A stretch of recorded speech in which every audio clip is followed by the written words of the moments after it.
first primary training principle that we're going to talk about is what's called overload. What is overload? Well, I can tell you what it's not.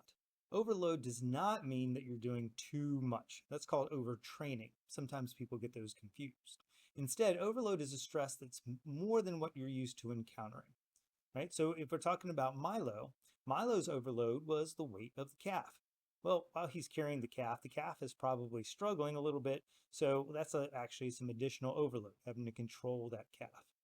The biggest takeaway from this is if the stress is something that you're used to, it's not going to change you. Your body has no reason to change if you're just doing the things that you're used to, right? If you don't have any stress, you're not going to have any improvement. That's what we talk about.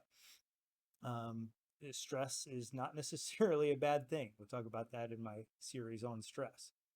So, what is your overload? Well, there's lots of ways to actually overload a person. For example, we could lift 5 pounds more than we're used to on our lifts, right? We could walk for an extra 5 minutes. We could stretch an extra day of the week. We could even do a different exercise like the elliptical instead of the treadmill. So what we're saying here is we could add intensity, a duration, a frequency, or a different activity, and any of those could be an overload.